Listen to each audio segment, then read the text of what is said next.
2வது வயதிலேயே தந்தையை இழந்த துயரம். சினிமா வாய்ப்புக்காக மைசூரில் இருந்து சென்னை பயணம். 15வது வயதில் கேமரா முன் நடிகை என்ற அவதாரம். ஜெயலலிதாவின் திரைப்பயணத்தில் முதல் அத்தியாயம் இதுதான்.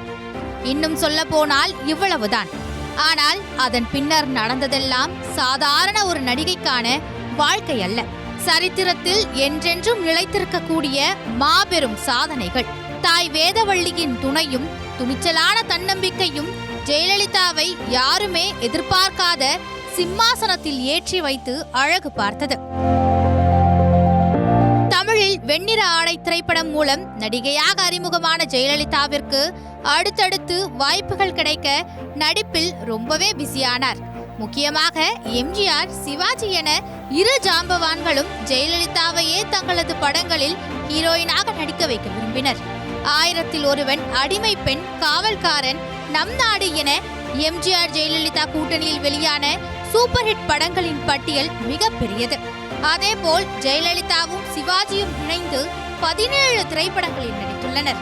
இதில் பட்டிக்காடா பட்டணமா படத்திற்காக ஜெயலலிதாவுக்கு சிறந்த நடிகைக்கான விருது கிடைத்தது. தமிழில் ஜெயலலிதா ஹீரோயினாக நடித்த 92 படங்களில் 85க்கும் அதிகமான படங்கள் சில்வர் ஜூப்ளி கொண்டாடின. தமிழ் மட்டுமின்றி தெலுங்கிலும் ஜெயலலிதா நடித்த 25க்கும் மேற்பட்ட படங்கள் சில்வர் ஜூப்ளி ஹிட் வரிசையில் இணைந்தன.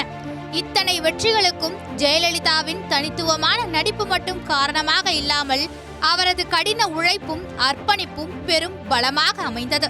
தான் சந்தித்த துயரங்கள், வேதனைகளின் வடிகாலாக நடிப்பை பயன்படுத்தி கொண்ட ஜெயலலிதா கேமராவின் முன்னால் வந்துவிட்டால் தனது கண்ணசைவில் கூட ரசிகர்களை தன்வயப்படுத்தி விடுவார். ஹீரோக்களின் உலகமாக மட்டுமே இருந்த தமிழ் சினிமாவில் முதல் லேடி சூப்பர் ஸ்டாராக ரசிகர்களால் ஏற்றுக்கொள்ளப்பட்டதும் ஜெயலலிதா தான். கருப்பு வெள்ளை முதல் கலர் சினிமா வரை ஜெயலலிதாவின் வெற்றிகளும் சாதனைகளும் அவரை அடுத்த கட்டத்துக்கு கொண்டு சென்றது. 1980ஆம் ஆண்டு நதியை தேடி வந்த கடல் என்ற படத்தோடு திரைத்துறையில் இருந்து விலகினார் ஜெயலலிதா. அதுவே நதி என்னும் அவரை சமுத்திரம் என்ற அரசியலில் மாபெரும் விஸ்வரூபம் எடுக்க காரணமாக அமைந்தது. 1982ஆம் ஆண்டு அதிமுகவில் இணைந்த ஜெயலலிதா எம்ஜிஆருடன் இணைந்து தனது அரசியல் பயணத்தை தொடங்கினார். அடிப்படை உறுப்பினராக அதிமுகவில் என்ட்ரியான ஜெயலலிதா அக்கட்சியின் கொள்கை பரப்பு செயலாளர், 1984 தேர்தலில் எம்பி, 1989ஆம் ஆண்டு அதிமுக பொதுச் செயலாளர், 1991இல் தமிழக முதலமைச்சர் என 10 ஆண்டுகளில் யாரும் நினைத்து பார்க்க முடியாத உயரத்திற்கு சென்றார். பெண்ணுரிமைக்காகவும் பெண் விடுதலைக்காகவும் போராட்டங்கள் நடந்த மண்ணிலிருந்து ஜெயலலிதா என்ற ஆளுமை உருவானது வெறும் சாதனை மட்டுமல்ல, அது தன்னிகரில்லா வரலாறு.